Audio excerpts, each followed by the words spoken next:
Good morning, my tribe, my XRP army. Everybody out there in YouTube land, it's a rainy Tuesday here in sunny Southern California. Hope you're all doing well. What do we have today? We have a continuation of the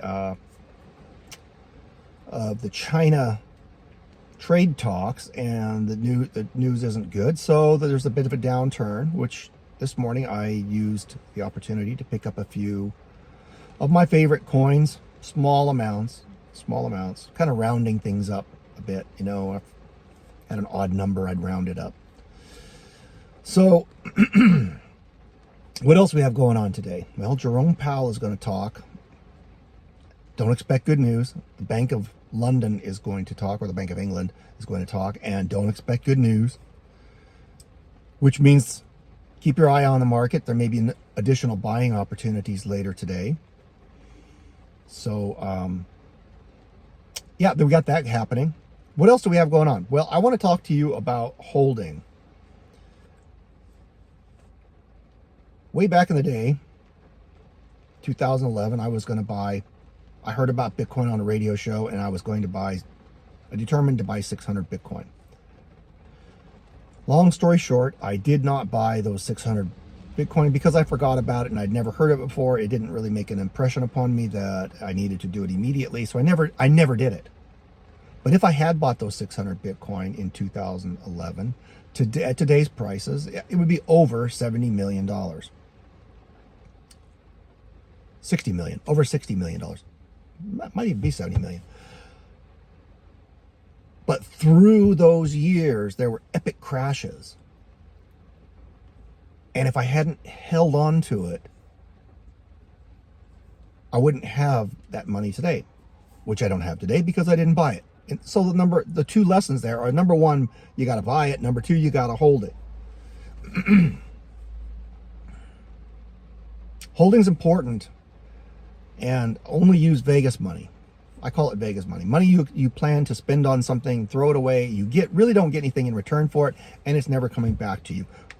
Dinner, movie nights, going out to dinner and a movie. Stay home one night. Let's take that money from the dinner and the movie and put it into XRP crypto. This is not financial advice. I'm not a financial advisor. Do your own research. You do you, boo. You do you. But if you do nothing, you will have nothing. I want to talk to you about the importance of holding, right? Back in the late 1980s, I bought some silver and some gold. And at the time, silver was $3.25. And gold was $273. I think it was $273. And I still have all that today. I held all that through the years because I used money that I didn't have to have. It wasn't a gamble. I was buying it as a hedge against inflation and as an investment. And it's turned out well. What's silver now? Over $50. Is it still over $50? Last time I checked, it was 50.25 cents or $51. And gold is over 4,000. I still have it. That's the point. I still have it. If you panic sell the future will run away from you. It is important to keep certain assets that have a future. The difference between gold, silver, and fiat currencies both have a history. Gold has a 6,000-year history of being the last resort currency. When everything else fails, gold remains what it is. Valuable. It retains its value. When everything around fiat currencies is going to pot, fiat currencies go to pot along with it, usually precluding it and taking everything else down with it. That is the history of fiat currencies, and that is what the United States has. That is what England has. That is what the overwhelming vast majority of nations around the world has. They have fiat currencies that are based upon debt. And they all collapse, taking everything around it along with it. And in the end, gold and silver continue to stand. Do I think gold and silver is going to make you rich? I don't know. A lot of people now are believing that because in a panic, you'll be able to use that sound money to pick up distressed assets. So quite possibly, yes. I don't look at my gold and silver that way. I look at it as my hedge against inflation, as my assets of last resort. I guess that's a good way to put it. And the asset of last resort.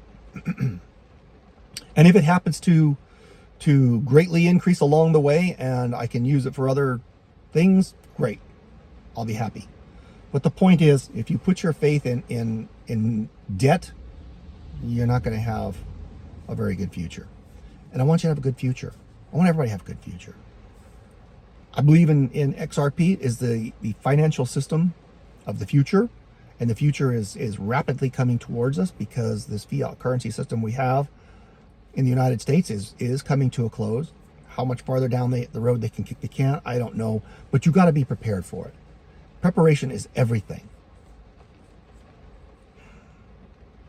Look at what the future holds and then prepare for it. To find out what the future holds, look at the history. That's kind of what I got for you on this rainy day. Have real assets. Hold real assets. Hold the future financial system. God bless you all. Take care. And I'm out.